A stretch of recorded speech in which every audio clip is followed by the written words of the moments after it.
Hello, everyone.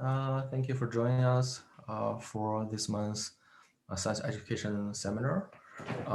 We are very fortunate and excited to have Dr. Brian Donovan with us. I attended Brian Donovan's talk at Harvard Medical School in 2017, when just before I was about to go to my dissertation defense, and I was so inspired and end up, add a lot of literature to cite him as much as possible. His work is looking at the complexity between genetic education and social cognitive bias, and how it influences how students make sense of biological and social phenomena. By translating this work, he hoped to create a generation of researchers, teachers, and curriculum writers who know how to teach about human differences in a more humane manner. Dr. Donovan is a research scientist at BSCS Science Learning. He holds a BA in biology from Colorado College, a MA in teaching from University of San Francisco, and MS in biology and PhD in science education from Stanford University. So I'm very excited. So Dr. Donovan, the floor is yours. All right, thank you so much. Let's see here. Can everyone see that? Thumbs up? Great. So thank you very much for inviting me out to New England virtually for this talk. I was born in Lawrence, Massachusetts, and I grew up in North Andover in southern New Hampshire. So it's nice to be back, so to speak. My talk today is entitled "Genetics Education Matters for Dismantling White Supremacy." And what I really mean by that is it's one factor among many, not the only factor by any means, that could, if we harness genetics education appropriately, it could help to reduce the prevalence of some cognitive forms of prejudice that are found often in white supremacist literature, ideology, social groups, stuff like that. So I want to unpack that claim for you a little bit. But before I begin, some of you might wonder, how did Brian come to develop a research interest in this topic? And so I was raised, like I just said, in New England. And I think the first time that I encountered race in school biology, I was a high school, the first time I remember it. And I was in AP biology my senior year. And my biology teacher, Dan Basacchio, who was at Brown for a little while after he finished teaching, and is a great guy. He totally changed my trajectory in life. I was going to be a historian before I met him. And then I was like, biology is where it's at. I remember learning about human evolution, and in the late 90s, the multi-regional hypothesis for human evolution was still a competing hypothesis with the out of Africa hypothesis, and genetic data was still coming in. The Human Genome Project wasn't finished. And so the decline in genetic diversity that's consistent with migration out of Africa and a founder effect was not really evident entirely yet. And so both of these hypotheses were proposed in class for human evolution. And I remember walking away from that class thinking, oh, wow, like racial groups must be very different from one another. And that wasn't necessarily the intent of my teacher. But it was the message that I constructed in the biology classroom. And so that kind of was a critical moment in my career, looking back, where I started to identify what could be a phenomenon that's going on in biology classrooms. And then my interest in pursuing that, I think, was really rooted in my family history. My mom immigrated to this country in the 1950s. She was a refugee from Poland after the war. My grandmother was kidnapped and enslaved by Nazis. My grandfather was a POW. So I grew up with that kind of transgenerational trauma in my family and saw what it did. And so there's a real deep motivation, I think, that I have like I think I'm a walking stereotype in some levels. There's a whole literature on the grandchildren of like Holocaust survivors. They tend to end up doing these kinds of things, like trying to prevent this kind of atrocity from ever happening again. And so that's really at the motivation, the very core level of why I pursued this research program. So I went to Colorado College, did my BA in biology. I studied a lot of anthropology when I was there. Then I moved to San Francisco and I lived in the Bay Area for about 15 years. I taught middle school biology. Those are actually my students. And it was in my middle school classrooms that I began to kind of explore how to teach for social justice in science classrooms, and particularly about the history of racism in science. And of course, you know, I did a lot of thinking about Stephen Jay Gould and Dick Lewontin, who are both Harvard scholars, the late Stephen Jay Gould, and started to teach like what they were talking about back in the 80s and even the 70s. And I started to develop this interest in like, how is social cognition shaped by biology education? And I did my master's in teaching at the University of San Francisco, and I did some action research in my classrooms to try to figure out how to teach about the history of scientific racism. And that, you know, I wasn't a very good researcher then, and it left me with a lot of questions. And so I went back to graduate school again at Stanford to learn the population genetics about race a lot better, of human difference and how it intersects with our conceptions of race. So I did a master's in biology, and then I studied under Jonathan Osborne and Brian Brown for my PhD in science education, and started to explore this research program. And when I finished, I moved back to Colorado Springs to take a position as a research scientist at BSCS. For those of you who don't know what BSCS is, it was one of the science education reforms in the post-Sputnik era. So there was a physical sciences curriculum study, a chemical sciences, and then the biological sciences curriculum study. And we're the only one that's left today.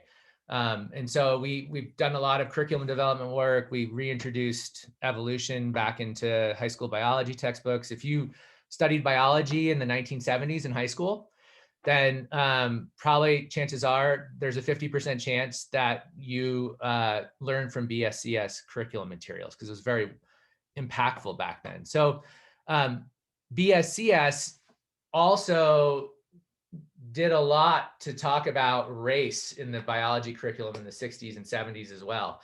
And I was very aware of its contribution to the topic of race and genetics education. And so I was really interested in doing my work at BSCS. So that gives you a little background how I got here. So what I'm going to do today is present data from several different randomized control trials that I've conducted over the last 4 years. And I'm going to use them to argue that teaching and learning about human difference in the genetics classroom is not socially neutral. And what I mean by that is it can, depending on how we teach genetics and what we teach, it can increase or decrease a particular cognitive form of prejudice that is the basis of a lot of white supremacist beliefs that have infiltrated the history of science for 120 years.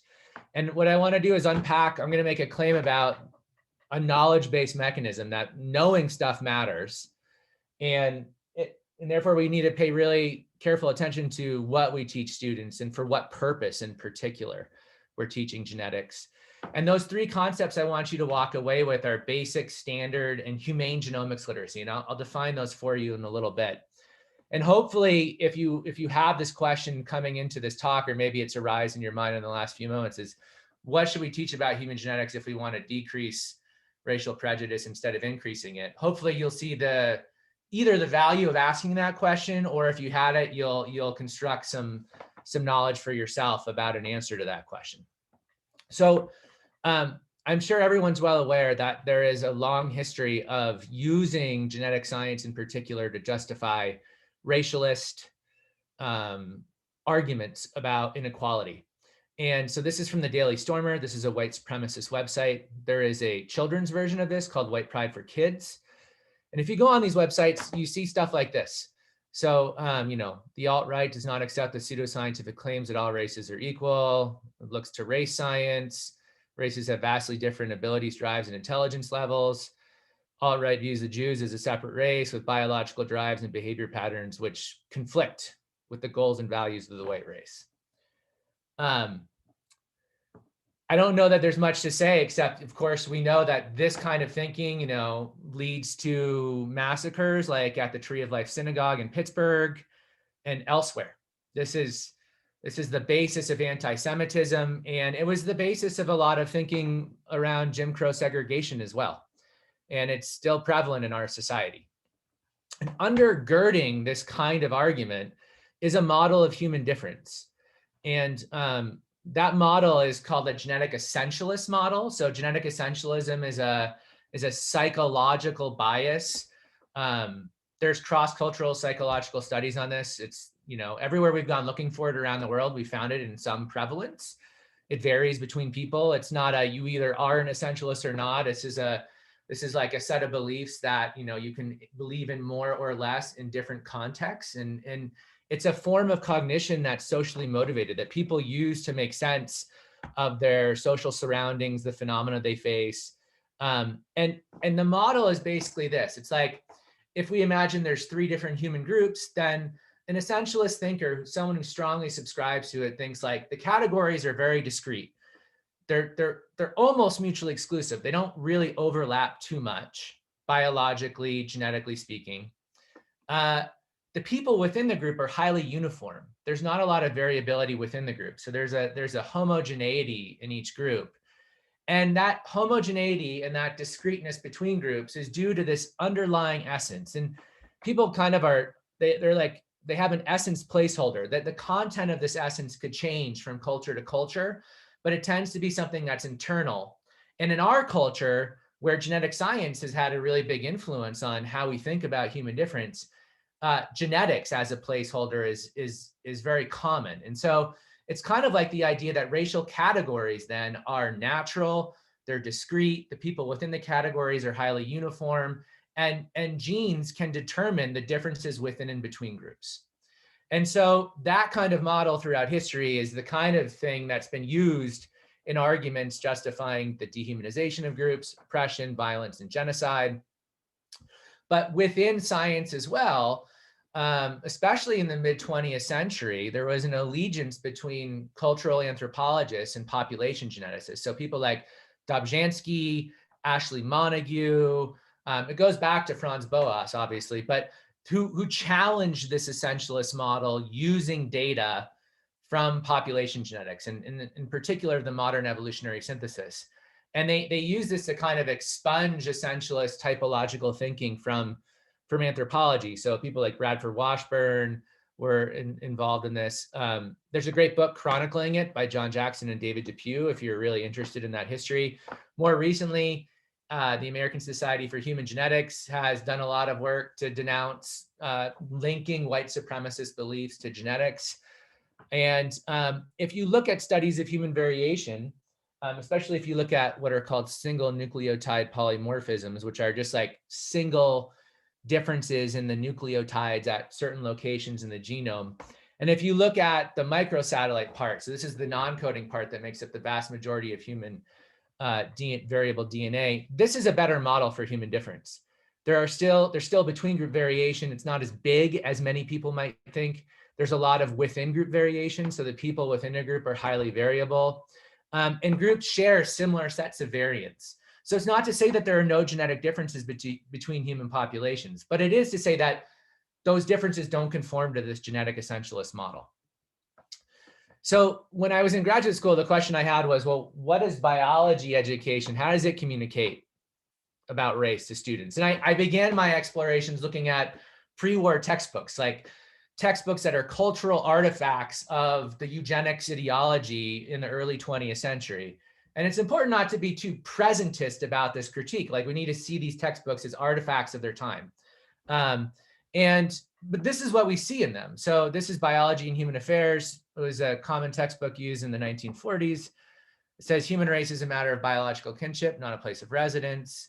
The Caucasian Australoid or Australoid, Negroid, or woolly-haired, and yellow-brown or Mongoloid are scientifically agreed upon classification systems.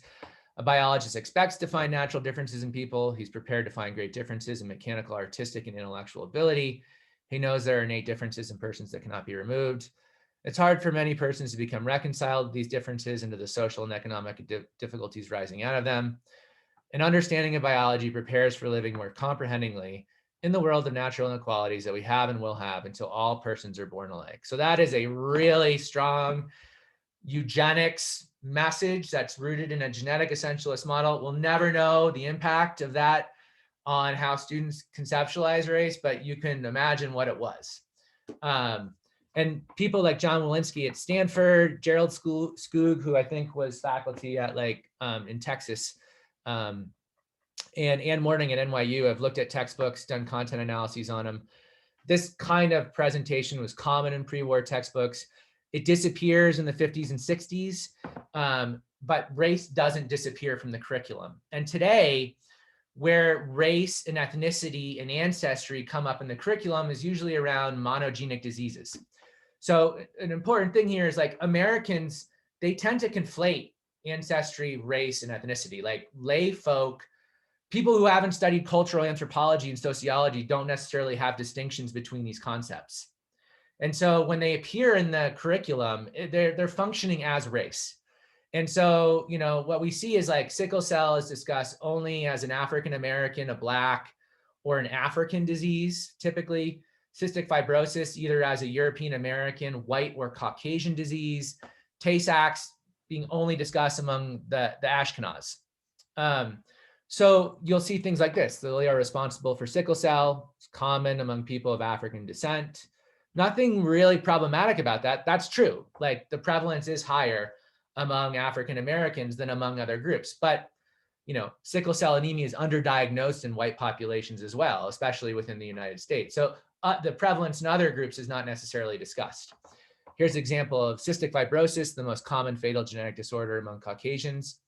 And so my dissertation looked at, well, what's the impact of that racial terminology in how kids conceptualize race? Like when we associate, we make race salient when learning about genetic diseases, does that impact how kids conceptualize race? Does it augment or increase belief in genetic essentialism? And so I ran 3 different double-blinded randomized control trials within classrooms. So these are different kids within a classroom learning with different materials that either included racial terminology or not. So same text, you'd be very difficult to see the differences if you were looking down at it as a teacher. The teacher didn't know who got which reading. And then I measured kids' belief in genetic essentialism. So these are kids in a liberal area, so schools serving a liberal political community, high socioeconomic status income. These are majority white schools that are racially diverse. So what that means is like 60% of the population typically is white, self-identifies as white, and the other third to 40% identify in a variety of different ways. And we can talk about generalizability and the particulars of that kind of sample and talk about these findings and where they would not occur. But anyways, I ran these studies. And across all of them, the finding that replicated is that the kids who learned about racial terminology, who learned about human genetic diseases in particular racial groups, compared to those kids who just learned about genetic diseases but without bringing race into it, there was significantly greater belief in genetic essentialism. So the kids were more likely to believe that racial groups differed in behavior, intelligence, academic ability, science ability, even because of genetics. And if you ask them to explain racial disparities in test scores in American schools, only the kids in the racial condition would say stuff like this: Black and Hispanic students may have genes that cause them to have a harder time learning. So kids are sense makers. Knowledge is a tool. And when kids walk into the biology classroom, they have all kinds of questions about human difference. Why do I look similar or different from my siblings or my parents? And we offer kids and anchor them on a relatively simple explanation rooted in Mendelian genetics, single gene inheritance, genotype-phenotype relationships. That's been the canonical biology curriculum for 100 years. And so kids pick that tool up and they start hammering around and making inferences that are not unwarranted from their perspective. But racial differences in intelligence were not a part of the curriculum they just learned from. And they're making this inference that we don't want them to make. And that's a huge problem. So I had to explain this finding. And what I hypothesize is that it had to do with causal reasoning and social categorization, because those two things are real strong drivers of prejudice. And they're also the kinds of things that might be moved around by this learning. So if a kid comes into this experience, they might think of like, there's not a lot of difference between human groups. That's the model on the left. Or they might think that there's really drastic categorical differences between human groups. That's the model on the right. And when they learn that each group has its own special disease in the curriculum, that implies some discreteness. So kids are moving incrementally more to the model on the right, not wholesale adoption, just like a little bit. The circles are moving further apart for every kid. And that would be associated with an increase in prejudice, because we know from several studies in social psychology that categorization effects drive all kinds of prejudice. Alternatively, it could be something to do with the uniformity of a group. Psychologists call this additivity in some circles. And so it's like kids could come in with this idea that people are very different from one another in the same group, or people are more or less the same in that group. And then when you learn about this group has this disease and it's genetic, it implies a uniformity within that group. The kids move incrementally more to the right. And if you think people are all the same, then that's going to drive or facilitate stereotyping. And plenty of studies show that when you think of a group as more homogenous as an entity, it's a driver of stereotyping. So either of these two mechanisms or both could be driving what's going on here. This was just my explanation. I had no way to actually empirically like test that out.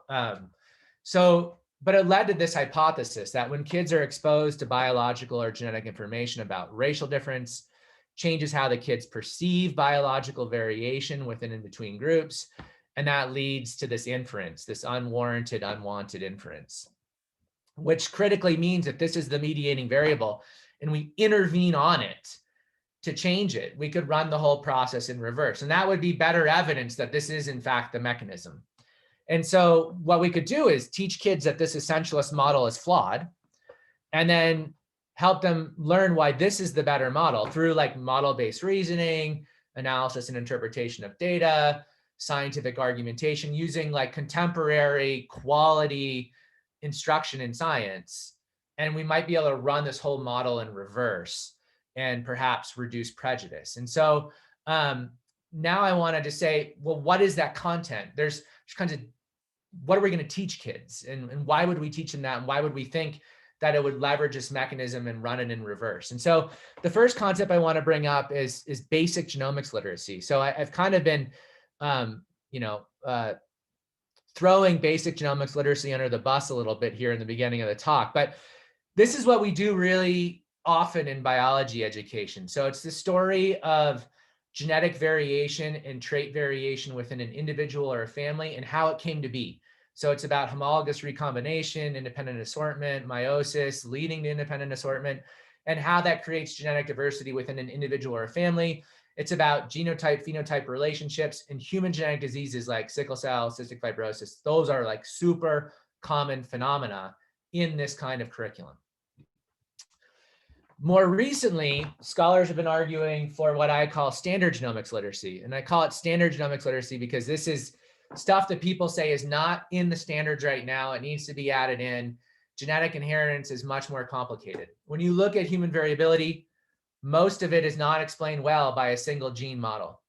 Human traits are not either or for the most part. They're more or less and continuous, and they involve all kinds of multifactorial explanations. So many genes interacting with many different environmental effects to produce variability in the trait. And the focus of instruction here is not variation within an individual or family, it's variability within a group or a population. So it's a different phenomenon that kids are constructing a model for. And the third concept that I think is really important is humane genomics literacy. So this is the standard genomics literacy content, but you're learning it for the epistemic aim or purpose or learning objective of refuting essentialist thinking. So it's knowledge that's conditionalized for a certain purpose. And what I'm going to argue moving forward is that it's this third component here, humane genomics literacy, that's really powerful for reducing prejudice. Standard genomics literacy is good, but it's probably not going to get you there all the time because it's lacking the aim. And basic genomics literacy, there's a risk of increasing belief in genetic essentialism when that's the only thing we do. And that's not to say that we can't do basic genomics literacy, but if the story starts and ends there, we have a problem. So let's talk about what I call humane population thinking. So we ran an intervention study that I'm about to unpack, and we taught kids these ideas. So the first idea we wanted to do is teach them that racial groups are not natural categories, like that it's not nature carved at its joints. Scientists have never agreed about whether or not race is biologically real. Throughout history, they've argued about how many groups should exist if race is biologically real. There's been no agreement on that. But race and racism are socially real. So these are contested categories. They're culturally variant. They vary across cultures and how people are grouped. And then within the culture of science, over time, there's been no consistency in how people are grouped. But nevertheless, we live in the United States. We have these 5 census categories. So kids, can we find biological differences within and between these US Census categories? The categories that are specific to our culture that are not used necessarily in other cultures. And so when we look at the groups that we use in the United States governmentally, what we find is, 99.9% of the DNA between any two people is identical. And that's really not what's argued about when people are thinking about genetics and race. What they're talking about is this 0.1% of variability in the human genome that does differ between individuals. That's a lot of difference, actually, when you consider there's, billions of base pairs in the human genome. And when we look at that variable DNA, what we find is that proportionally speaking, there's more variation within groups than between groups. This goes back to Dick Lewontin in 1972 in a study of blood type polymorphisms. It's a finding that's been replicated over and over again. But basically what it looks like is, if you had 2 people of the same ancestry group and they had 100 differences in their DNA, then 2 people from 2 different groups would have about 105 differences in their DNA. So there's on average 4.3% to 5% more difference, genetically speaking, comparing the genomes of different groups to the genomes of people in the same group. And so we said, well, if we teach kids that, it should undermine this idea that racial groups are discrete categories and that people within a group are highly uniform. It's actually the opposite. And then we want to ground this in the sense making that's relevant for students. And so, it's like, well, we're going to teach kids a little bit of the history of the science that when people are making arguments about the superiority of one group over another, they're usually doing to advance a political agenda, and they're often misrepresenting the magnitude of these differences within and between groups. And so instructionally, I do have examples of learning materials. I'm not going to go through that because I'm focusing more on the study right now. But our learning materials are based in kind of hot theories of conceptual change, which is that changing these beliefs is not just a simple rational cognitive process. It involves affect, it involves motivations, the goals that students adopt in certain contexts. And we use instructional frameworks that are rooted in refutational texts, evidence-laden narratives, which Rebecca Darner's developed, contrasting cases from the time for telling framework that Dan Schwartz has developed, inductive learning strategies like analogical transfer, and scientific argumentation, in particular, structuring instruction to facilitate critique of essentialist arguments. And we're doing all that to facilitate the systematic processing of the information in our interventions in order to help kids critique these genetic essentialist claims. So if you want to talk more about that, I can give you some examples later. So the first experiment we ran it 3 times. We pre-tested kids on their genomics literacy. So this is their standard genomics literacy. So it's their knowledge of population thinking and multifactorial explanations. And then we randomly assigned kids within their classrooms to learn about humane population thinking, that's the human variation condition, or climate variability. That was our control. And you might be wondering, well, why would you use climate variability as a control? Well, cognitively, it's a pretty good control because reasoning about variability within and between groups is cognitively very difficult for students. Within group variation is cognitively one of the most difficult forms of variation for children to conceptualize.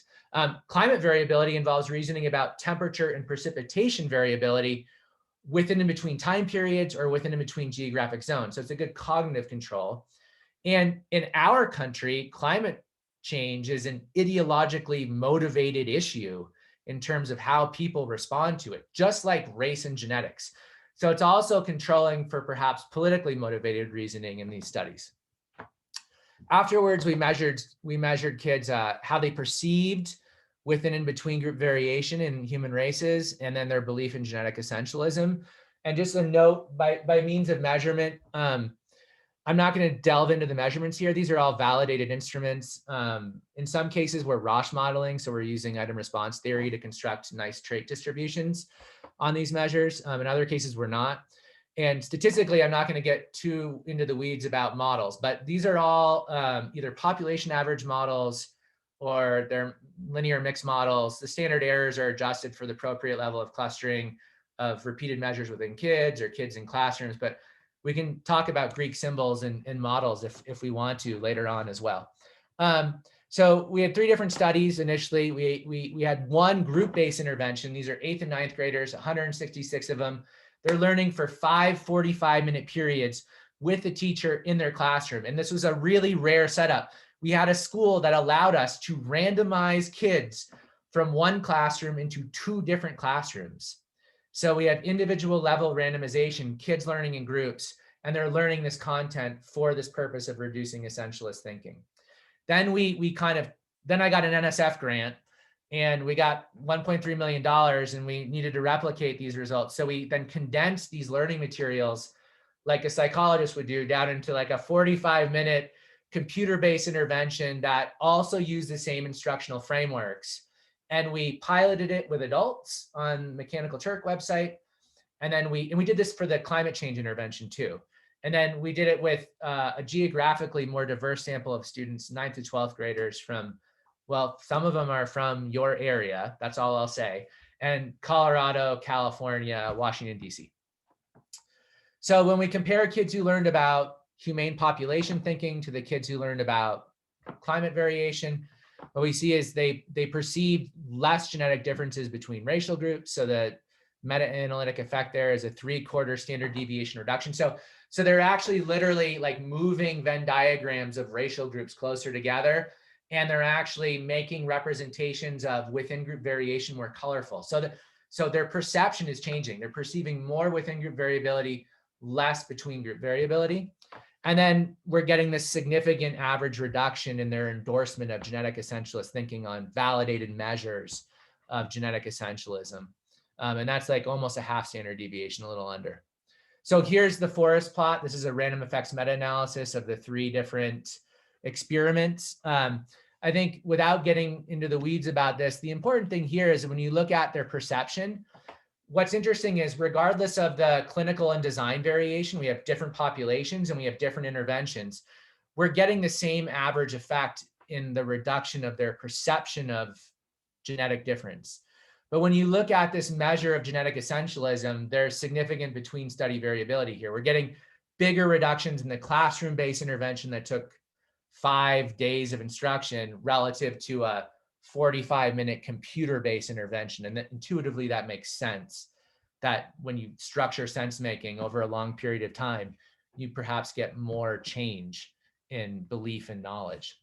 So then we did a multi-level mediation analysis. And what we found is, like I said before, learning from this humane genetics curriculum changed how kids perceive between and within group variation.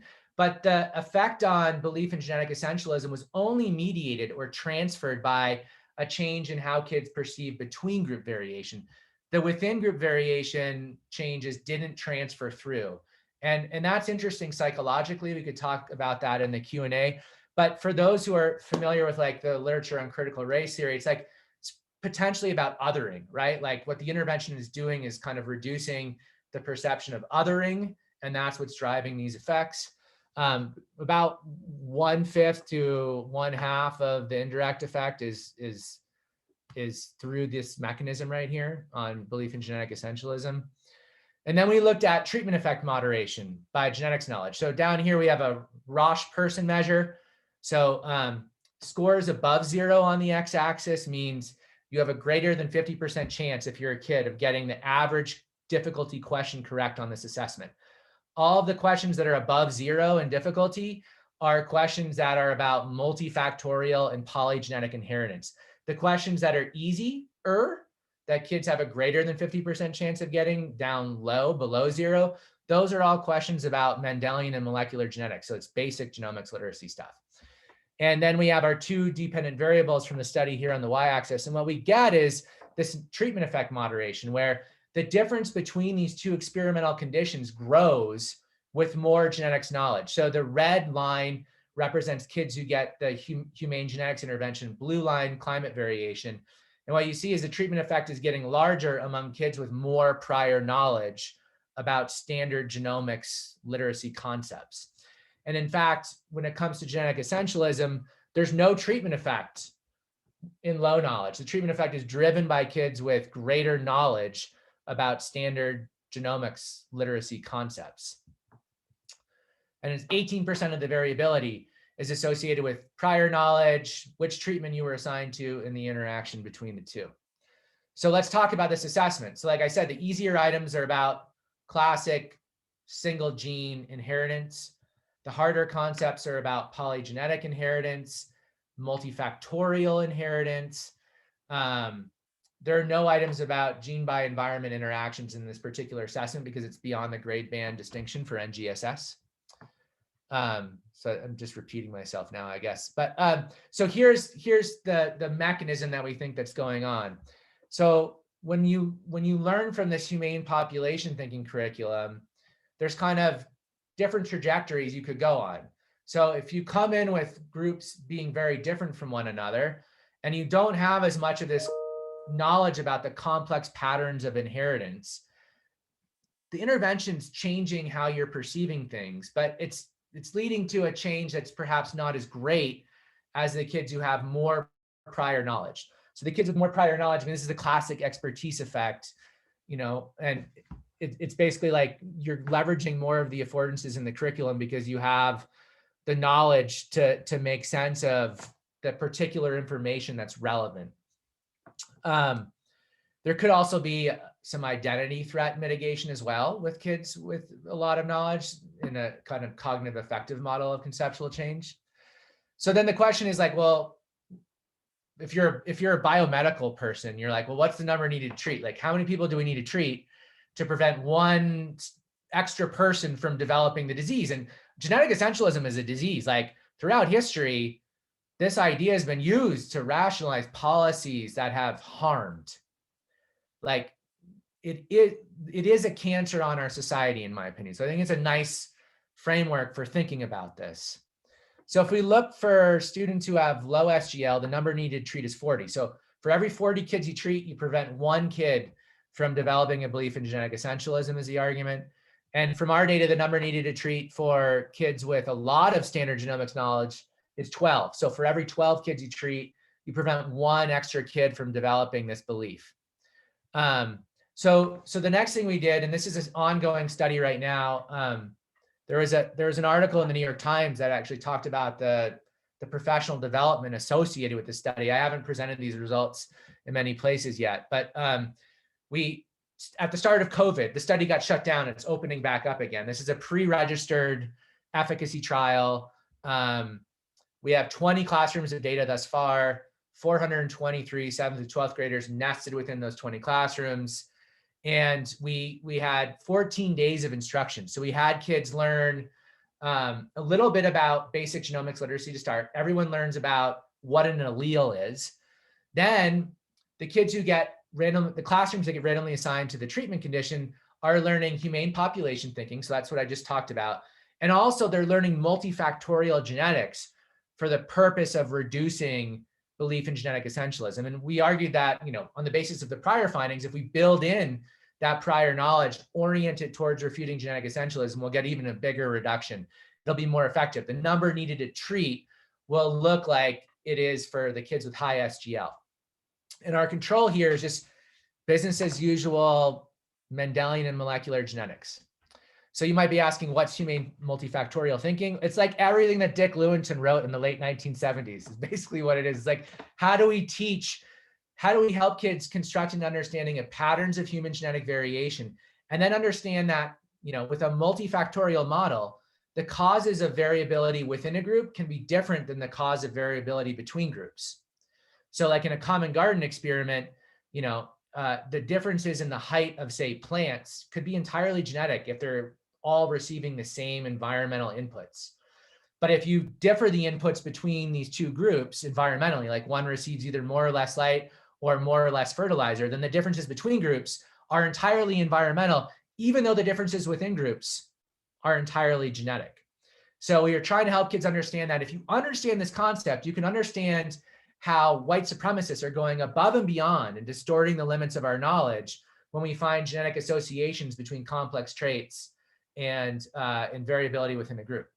So that's what it is. And we ran this within teacher cluster randomized trials. So the kids get a little bit of BGL to start, and then half the group gets BGL, then HGL, the other half gets humane genomics literacy, then basic genomics literacy. And we had baseline equivalents in this small sample. As of yet, it's looking pretty good. And when we compare the two conditions, what we find is that the kids who get humane genetics knowledge instruction are significantly more likely to grow in their genetics knowledge. So they grow more in standard genomics literacy knowledge, and they have greater reductions in belief in genetic essentialism relative to BGL. And they also exhibit a significantly greater belief in structural racism and a greater interest in self-reported interest in socializing with people of different ethnic groups. The number needed to treat is 11.29, which is very similar to that 12 from the high SGL kids in the previous study. And these effects are robust when we control for whether you're honors AP biology or not, your grade level, prior test scores, and we actually have ways of inferring social desirability bias. They're even robust to social desirability bias. So altogether, what these results suggest is that biology education is a lever that affects the development of racial prejudice for better or worse. And when we talk about race in the biology classroom, in conjunction with instruction that's only focused on these basic genomics phenomena and explanations, there's a risk of increasing prejudice. Not guaranteed, it's a risk. Like think of it in terms of an epidemiologist would. It's just an increased risk. But when we do the same thing and we do it with an instruction that helps kids to properly conceptualize genetic variation within and between groups and to develop this multifactorial explanation, then there's a greater probability of reducing prejudice. And so teaching about human genetic difference isn't socially neutral. It could go one of two ways. And if it increases or decreases prejudice, it can't be socially neutral. So biology education could be one lever among many in our complex world that leads to the social construction of racial beliefs. So that doesn't mean that racial beliefs are determined by biology education. We have a multifactorial trait. There's many different ways to get to the same place. And biology education is one thing that could affect it. What we don't know is like, how long do these effects last? Do they lead to effects on behavior? From a situated cognition perspective, do they transfer out of the classroom where kids have different motives and goals and identities to influence beliefs in other contexts? Or when reasoning about other social domains, like does it affect how kids reason about other racial disparities that we didn't measure? And then there's questions about generalizability here as well. And I'd love to discuss all of these in the Q&A. So what does this mean for instruction? Well, I think based on these results, what I argue is we don't need to throw the baby out with the bathwater, so to speak. Like Mendel can still be a part of what we teach kids. It's just we need to do like a little bit of BGL. The story can't start and end with the probabilistic processes that generate diversity within an individual or family. It can start there, but then we need to move into more complex terrain. You could just leave race out of it and teach complex genetics, that what I call standard genomics literacy. That could help, but racial thinking is motivated reasoning. So there's a possibility that kids could take these standard genomics concepts and retrofit their essentialist beliefs. And we have focus group data that is exploring that right now. So unless it's for the specific aim of reducing genetic essentialism, there's a risk that if you just teach more complicated genetics, it could still go either way. I'd say that the probability of reducing genetic essentialism goes down, but it could backfire in some ways. So what I really think needs to be done is we need to teach these more complicated patterns of inheritance for the purpose of refuting genetic essentialist beliefs and facilitating the critique of those beliefs. And if we do that, then there's a greater probability of harnessing genetics education for the purpose of reducing racism. And if you're interested in learning more, we have 3 new publications that have been out in the last year that chronicles some of the stuff I've published and or talked about here, and some stuff that I didn't talk about. This work was all funded by the ECR core competition, and I'm very grateful for their funding. And if you want to learn more, you can come to our website, go to my Learning Labs webpage and learn more about all these findings. Thank you very much.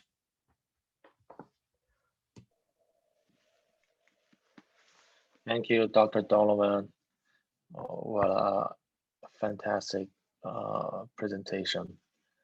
Yeah, I will just open the floor to everybody for questions. I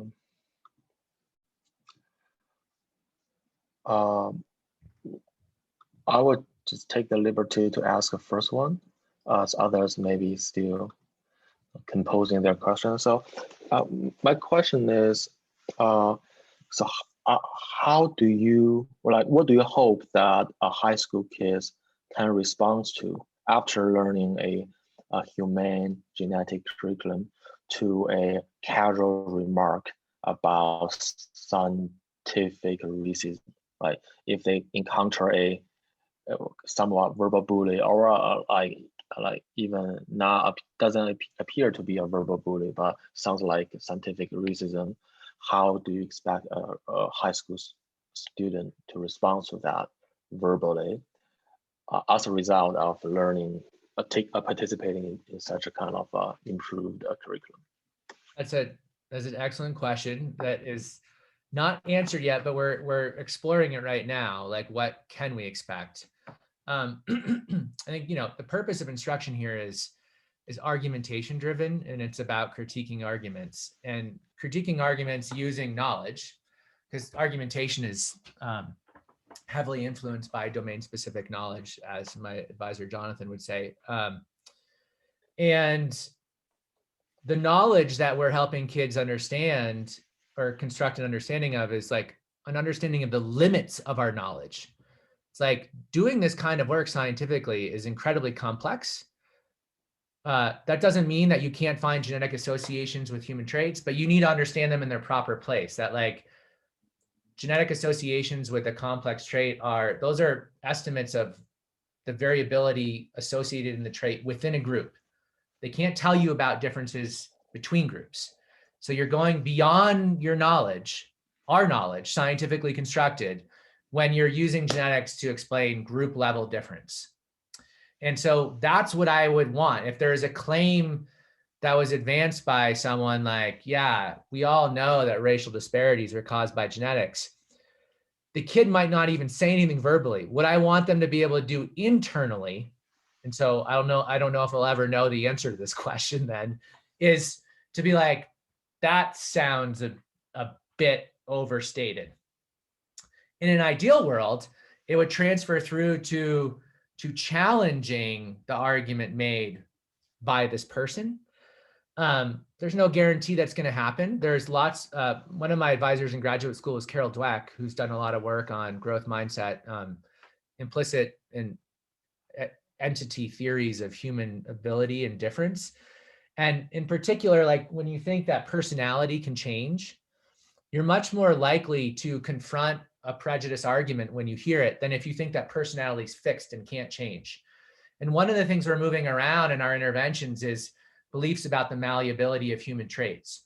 So what we're trying to figure out right now, we're doing with undergraduates, in fact, is whether or not it does transfer through to produce this kind of critiquing move or behavior, either in writing or spoken, from learning this kind of stuff.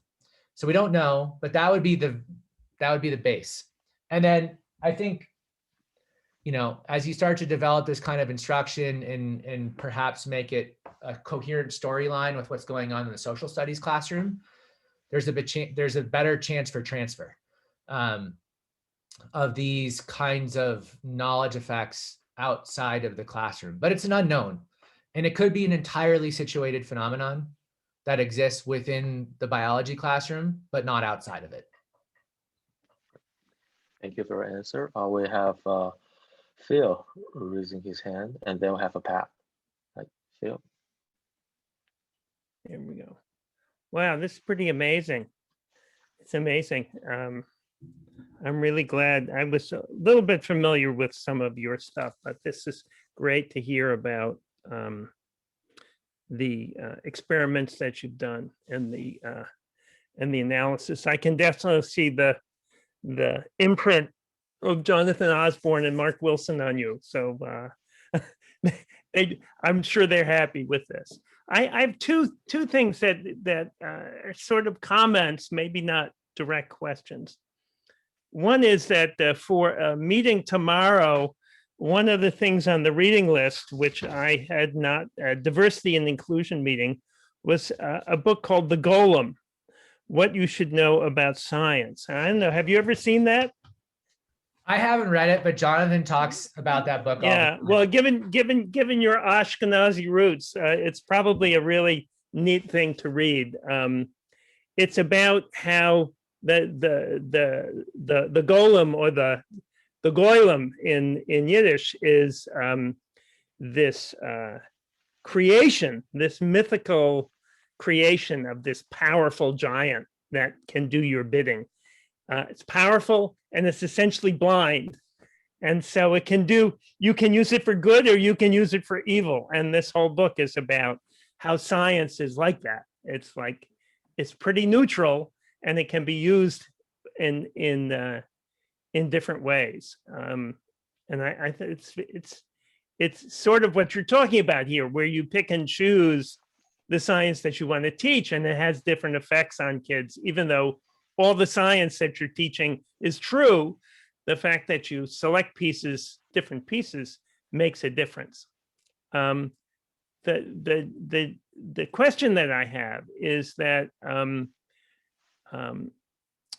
you found that the more treatment than the sort of dose-related response, the more treatment of the genetics education that you've created, the bigger the effect. And I wondered if you know about the work of Dan Kahan at Yale, where he found that that's not always the case. It depends on your group membership. So if you teach more climate science to people, if they're from a conservative political group that believes that global warming is false, they will use the information that they gain from their education to further dispute the idea of this slowly changing climate, and that it's been affected by humans. So I wonder if you've seen any of these effects here. You've done the overall analysis of the treatment effect moderation, but I wondered if you had essentially done the interactions of what group they feel they belong to start with. Yeah, it's a question of motivated reasoning, and we have. So two things.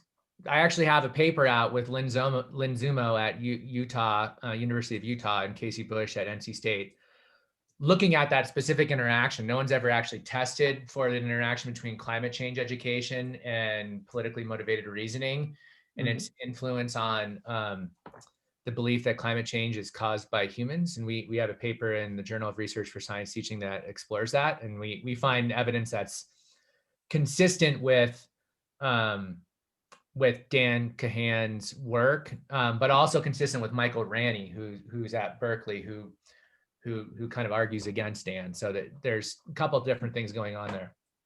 with regards to race, we've also looked for that interaction. And what we found is we don't find treatment effect moderation. So we don't find that the race intervention produces differential reductions in belief in genetic essentialism that are dependent on a kid's political identity. That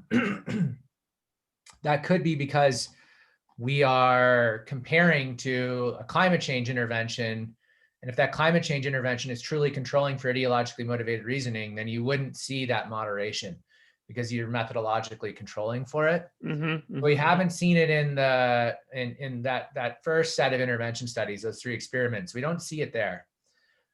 In this more recent study where we have 20 classrooms, 420 kids, that's ongoing, we're underpowered to detect that change because we have 20 clusters. We have a sample size of 20 classrooms.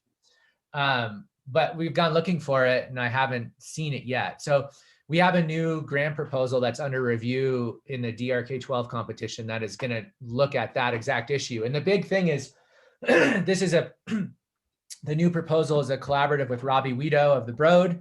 I think Robbie just accepted a faculty position in the Harvard Medical School, but and then Ravit Duncan at Rutgers. In that study, Ravit's done a lot of work on epistemic cognition and genetics with Clark Chin, and she's developed this grasp of evidence framework. And the argument here is like, well, maybe we'll get more conceptual change if we provide kids with explicit instruction about how to evaluate evidence scientifically.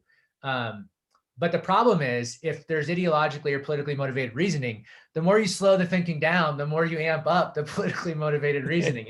Dankehan's right.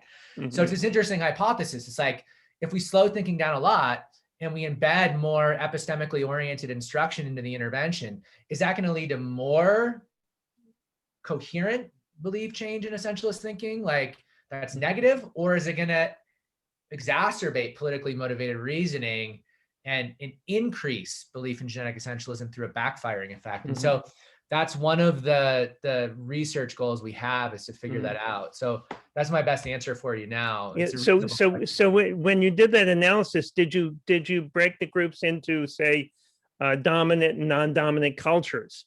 I mean, white and white and kids of color as the 2 groups. Yeah. That's a great question. So I've looked for the 3-way interaction. Yeah. And the 3-way interaction between race and cultural theory of risk, which is what Dankehan uses to assess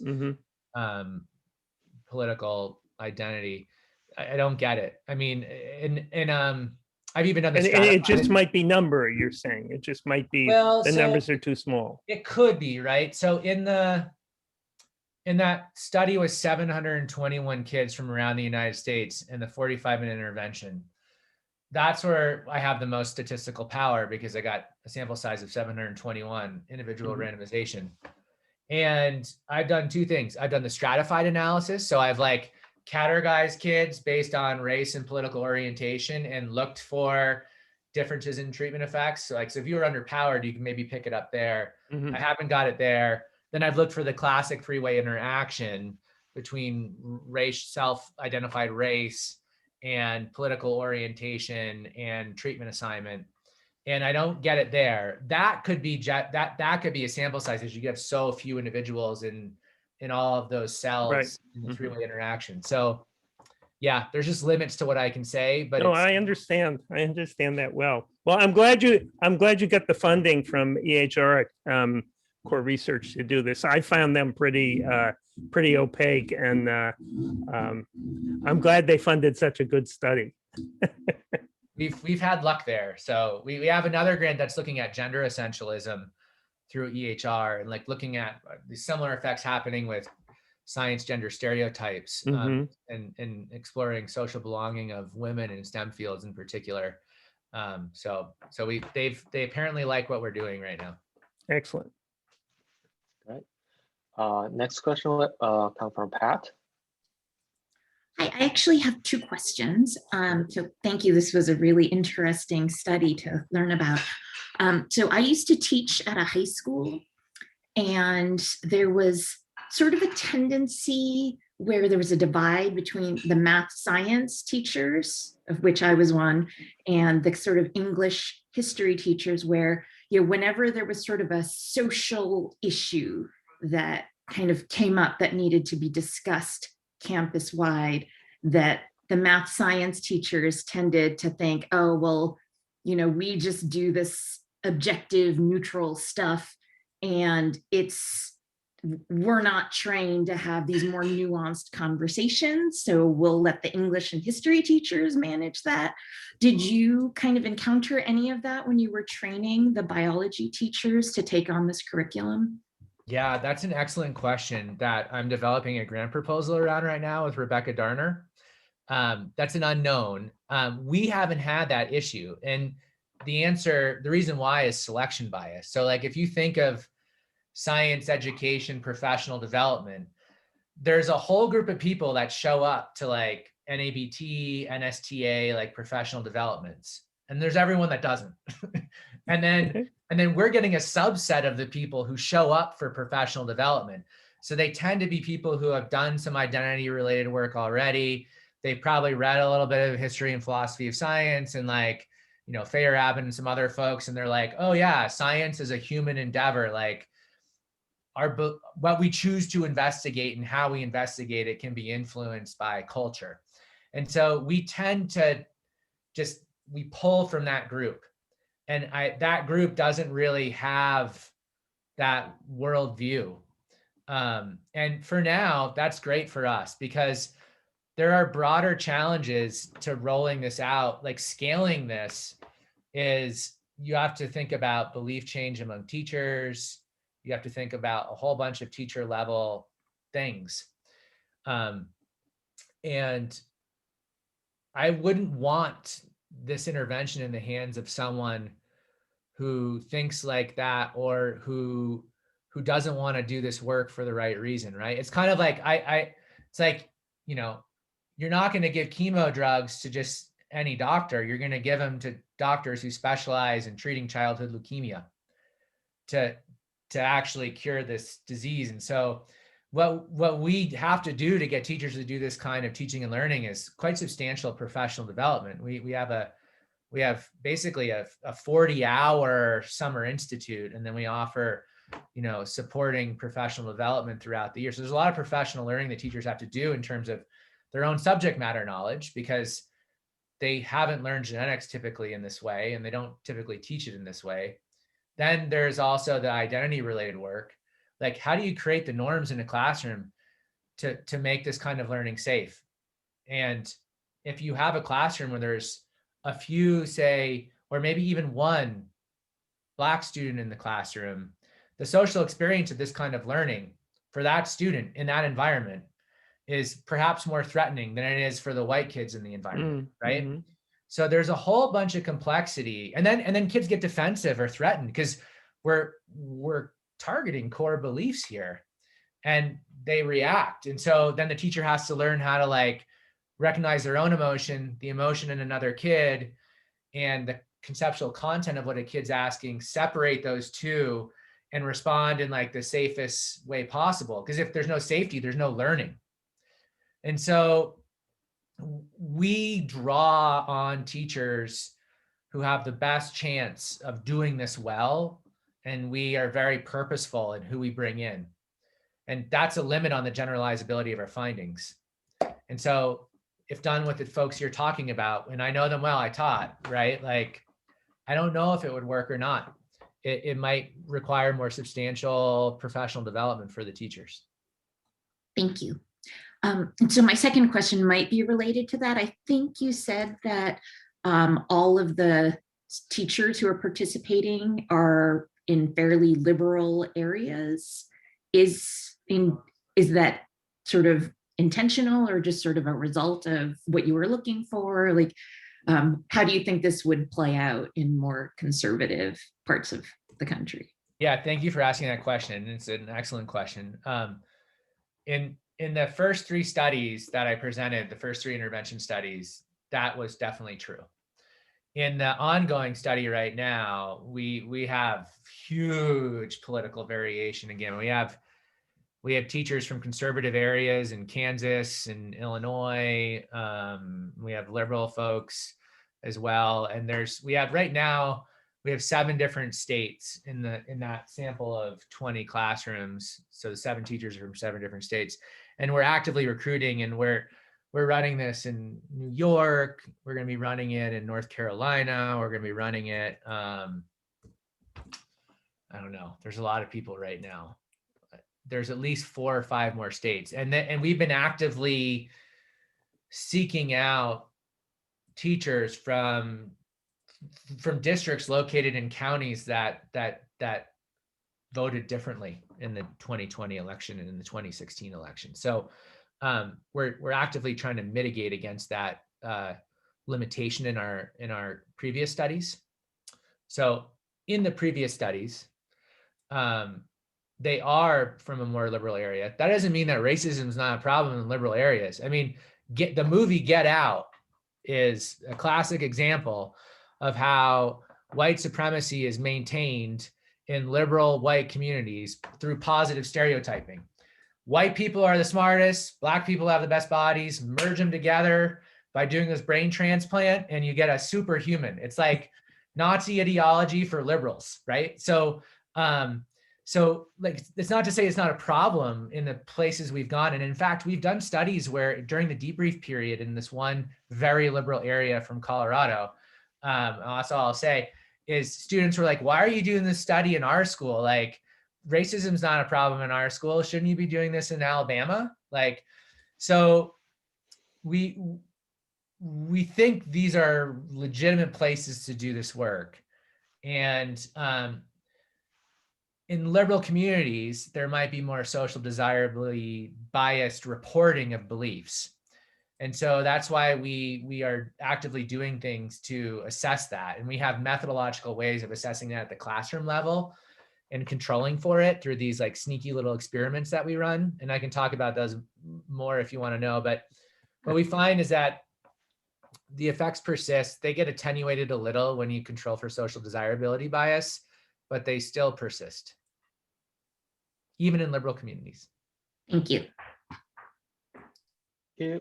So next question comes from Cindy, and then we have question from Chima. Thanks, Chen. Thank you, Dr. Donovan. This is just a fascinating presentation. And I apologize that you may have said this and I missed it. Genetics for me is in the way rear view mirror a long time. But I'm wondering, given that we see the impact of getting girls interested in STEM happens at, you start it early, you start it in the elementary grades.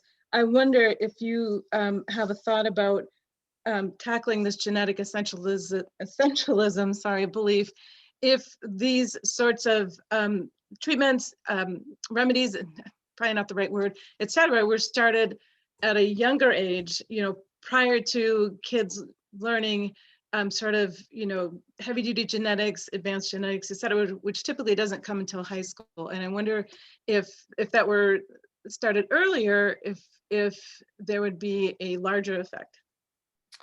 That's a great question too. So the findings that we have with like our interventions around racial thinking, we get similar effects around gender thinking and gender essentialism. Mm-hmm. The mechanisms psychologically are a little bit different. Like with race, it's all about othering. It's about conceptions of group difference, which is unsurprising given the literature. For gender, the reductions in gender essentialism go through, I'm going to get to your question, I just think this is important. For gender essentialism, it's all about how you perceive the variability within men, or let's say within women. The more homogenous you view each group, that's a driver of gender essentialism we found. The more variable, the more reduced gender essentialism we found. And so it's almost like, and this is consistent in the literature on psychological essentialism that's been done around the world, gender essentialism emerges earlier than racial essentialism. Racial essentialism is more culturally contingent. And like kids have categories. They reach what's called gender constancy like earlier. They have the categories, and it's almost like you're not shifting the categories too much through genetics instruction. You're changing how kids conceptualize the people within each category, and that's getting you reductions in stereotyping. So there's an argument based on how early gender essentialism shows up. Like it definitely makes sense to go early as possible. In the United States, genetics education traditionally has begun around 7th grade with Mendelian inheritance. In the NGSS, the DCIs that are related to genetics go down to about 5th grade now. Unfortunately, what we found, at least with this learning about complex inheritance, which is a lot of like quantitative reasoning that depends on a lot of mathematics learning, especially pre-algebra in many cases. We haven't investigated this yet, but we find that our interventions work better among older kids than among younger kids. So it could just be this unfortunate situation where it's like, and it could just be that we just haven't developed a good intervention and other people will do a better job. It's like what we have, there's a good reason to do it younger than 7th grade, but there's like a diminishing returns thing. And we haven't done the work to adapt it so that it's developmentally appropriate and consistent with the standards for younger children. So I completely agree with your assertion. And we're just, we're just not, we're not smart enough to tackle that just yet. Like we're going to get there. And I also want to say, I appreciate your comment about Dan in the chat. I still am in touch with Dan Basacchio. We've published papers together, and he's a wonderful man who profoundly impacted me. Yeah, he is. I taught in the same circles in Southern New Hampshire with him, and a very good friend of ours. He was her department head at Sauhegan High School. But thank you for your answer. It's very interesting. I went to Sauhegan High School, so. Then Melissa Chapman. When did she, well, we could talk about it later, but yep. I graduated in 97, so. Yeah, she would have been there, biology.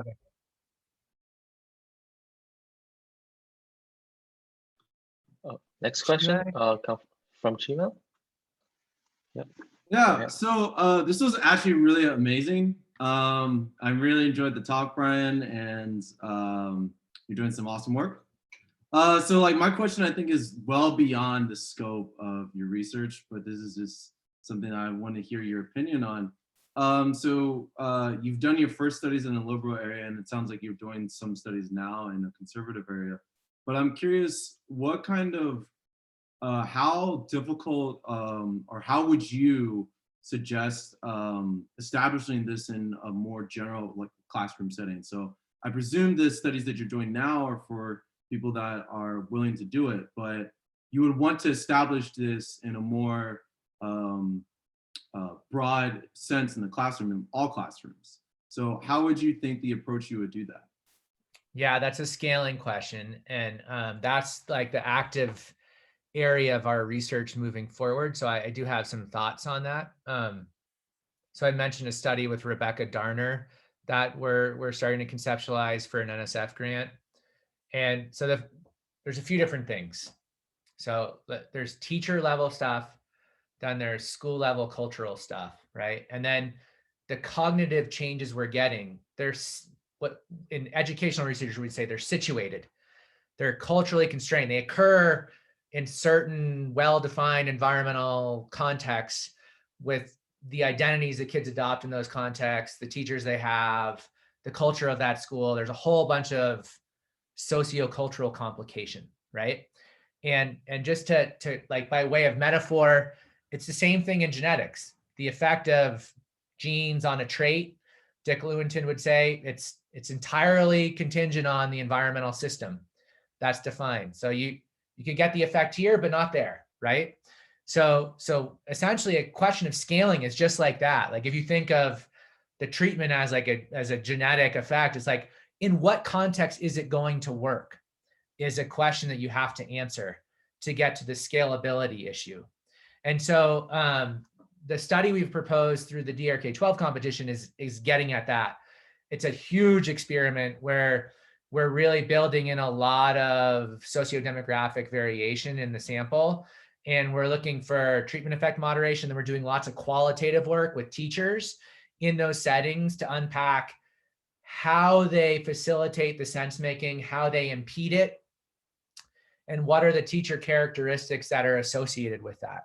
So that's one avenue that we're actively exploring, and we're hoping to build knowledge that will then help us think about how do we adapt the professional learning for teachers and the intervention so that it's more more responsive to context, to unique context, the particulars that teachers find themselves dealing in, right? Then the other thing is like the teachers themselves, right? Because teachers have to do this work, and you don't want teachers who are going to harm. There's not many of them, but they're out there. And so this comes back to this question that Patricia asked, which is like, who are these teachers? How do we figure out who's showing up for PD, for professional development? And so if you think of teacher education, to become a teacher, you got to go through pre-service teacher education. So that's where you learn how to teach in an institutionalized sense. And then there are people who leave pre-service teacher education programs. They no longer get any more professional development unless it's district mandated. And those are folks who don't show up to NABT or NSTA, like the big professional development associations for teachers. Then there are the folks who show up for those things, but who've never been to humane genetics and who've never opted into one of our studies. And then there are the people who opt into our studies. So what we're conceptualizing right now is this qualitative study where we purposefully select people from these 3 different cases. And then we know a lot about the social psychology of prejudice and we know a lot about educationally, like barriers to implementation of policies and things that prevent teachers from changing their practice. So then we'll characterize these samples really well in all these different ways. And then we'll look at how these teachers learn with the humane genetics professional learning materials. And then we'll study how they implement in their classrooms. And we'll hopefully get at variability in how the intervention is implemented, how it's learned with, and identify barriers and affordances in these different groups. And then through that kind of more qualitative work and through these larger experiments that are looking at, moderation of treatment effects quantitatively, we can hopefully start to produce some knowledge about what we need to tweak and change in different areas. So that's how we're going to answer that question over the next, it sounds like a lifetime of research, but hopefully 5 to 10 years. Okay, that's actually very interesting. So essentially what you're saying is it will require different levels of teaching of the teachers at different, who are at different capabilities. It could be the kind of thing where it's like in different environments, there's just more barriers that teachers face. Right. It could be like administrative barriers, could be barriers of like beliefs that teachers have about teaching and about reform-based pedagogy. It could be very complicated, and it might not be immediately obvious what the factors are. They might be unrelated to a teacher's beliefs about race. What I will say is our intervention materials are designed like very carefully to mitigate against identity threat, backfiring, like phenomena that would lead the intervention to produce increases in belief in genetic essentialism. And it's all through identity threat. So like the sense making that kids engage in our interventions and teachers learn with our materials, we do what's called an evidence-laden narrative. So we have characters who represent the legitimate ways that people in the world view race. We have 2 characters, Taylor and Robin. Robin kind of has like a genetic essentialist model. Taylor has this idea that there's no differences between humans. It's like a colorblind view. And they're both wrong in different ways. And then the characters are learning along with the kids, so to speak. And they're like evaluating the evidence with the kids. And they're changing their beliefs through their argumentation in response to what the kids are learning with. So they're, in essence, they're characters that kids can identify with that are modeling conceptual change through accuracy-based reasoning. And it's meant to kind of like help the kids feel unthreatened to change. And teachers are learning with those materials as well. And then we're working with teachers to kind of like create classroom norms and cultures that reduce threat. So it could be that what we're doing will work well in different places because we're already considering the fact that people are bringing their identity into their learning. And we're trying to do this in a way that is not threatening to folks. And when you do that, when people feel safe and acknowledged and validated, and you just help people understand, like, you grew up in a racialized society, man. Like, it's no surprise you have these ideas, which is what people do when implicit bias training is done well, that happens. Then you kind of mitigate the identity threat and you allow for a space to change.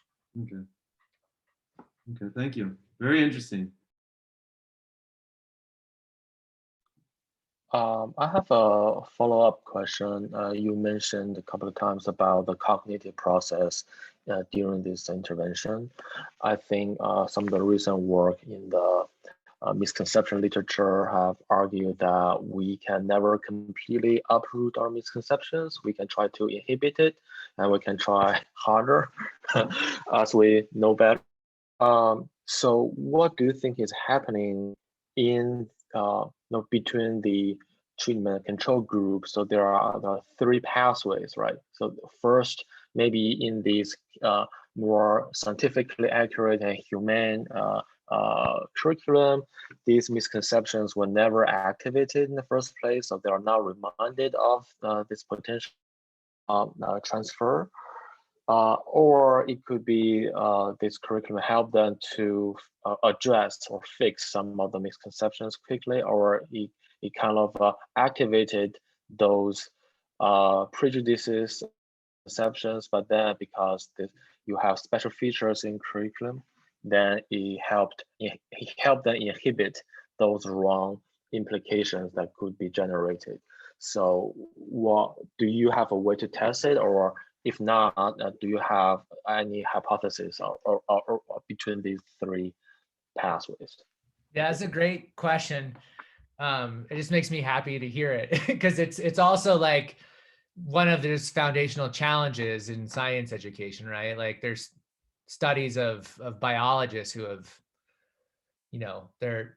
they have, Alzheimer's or some kind of dementia, and, as they get older with this disease, naive biology ideas come back and they're making sense of the world with those ideas, and they never went away, and they're all professors of biology, right? So that the prior schemas never go away. I find that very convincing. I find those studies very convincing. So if you're asking me like what my assumption is, it's an inhibition effect in that way. It's like, just like in science, we have many different models that are competing to explain the same phenomena or data. And it's hard to disentangle. Some models might be equally consistent with the data. And so we have schemas. They're context specific as well, right? Like I'm definitely like an Andy DeSessa kind of like knowledge in pieces kind of person that like a kid could reason coherently like an essentialist in one context and like a constructivist in another context, right?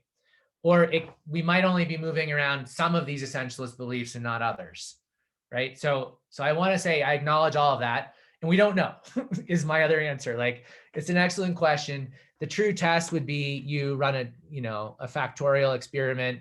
You manipulate whether or not kids get humane genetics versus say classical genetics, and then you or basic genetics as I call it, and then you vary, like whether or not you make race salient in some future situation, and you look for the interaction. And then you do that in a variety of different contexts, and then, good luck powering that study and recruiting students for that study, because getting into schools to do this work is incredibly difficult. Like you got to find schools who have district research priorities that are aligned with reducing prejudice. Then you got to deal with all the white sensitivity about measuring this kind of stuff. Like it's difficult. So getting to power to do that convincingly would be a challenge. Alternatively, you just do it qualitatively, and you study kids who have done humane genetics instruction.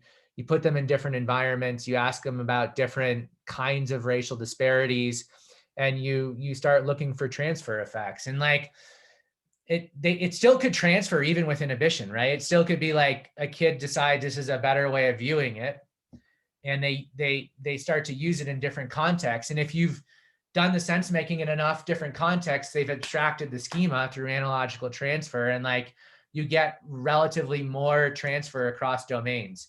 Like that's a possibility.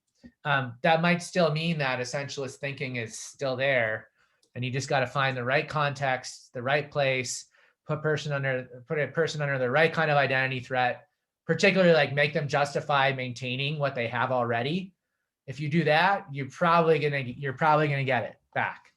But I don't think that's necessarily a problem, because like education is about, we're just going to do what we do in education, is help people construct better ideas for the world. Potentially, that's one goal of education. Another goal is like in science education, like a democratic imperative of helping people construct ideas that are better for the functioning of democracy. And genetic essentialism is not good for democracy, in my opinion. I can unpack that argument if you want. So under that rationale, like we need to do this. And wouldn't it be better to do this than to not do it? Like not doing it means that we're never allowing for the development of another schema. We're never putting kids in a position to inhibit like a prejudiced belief, right? So it still seems like it's an important thing to do, even if you're not wholesale replacing one belief system with another. And that would be a really interesting basic research problem that this would be a really useful context for investigating, because the reasoning is so emotionally hot and laden for people. Like, and it's something that you could study over time. Like older people, you would expect, if you're going to get reversion to essentialism in the future, it's going to happen for older folks who have more skin in the game, so to speak, in American society with taxation and other things. So, you know, it's like, it could also be like the younger kids super malleable at this point, and maybe you get a set point, and it's like you change it there and it does lead to wholesale replacement for a long period. We just don't know. Mm-hmm. Thank you for your answer. Any questions from our folks? Well, I would just like to say that around the issue of the analogical transfer across schema, that can go awry, and Chen has written about that. So you, it's not all positive when people use these principles that they pick up in science, and they even pick them up correctly, but then they apply them in other domains in which they don't apply. Right, misapplied schema, like using quantum mechanics to explain a collision between a bus and a car. Exactly, or what Chen talks about the conservation laws, and that people think that there's conservation of luck rather than just mass and energy. Mm-hmm. Yeah, that's fascinating. Yeah, yeah, that was my dissertation. Yeah. It was an interesting experience. We were talking to these students and doing experiment with them to see how imaginative they could be with all this wild transfers they get. Mm. Any more questions and comments from our audience? If not, I would like to, if Brian has a few minutes, I'd like to just stay on with him at the end. If you want to transfer the control to me for as a whatever it is, however that works. Well, so I can just stay on with him. Yeah, I'm happy to do so. And I just want to thank everyone for a great question and answer and wonderful questions. And I deeply appreciate the invitation. So thank you. Thank you, Dr. Donovan, for sharing our work. I hope that we can have more exciting conversations like this. I'm looking forward to to read more of your recent publications, and best of luck with the new grants and projects. Thank you so much. Right. So if you could make me a host, Chen or Sue, that would be great. Thank you.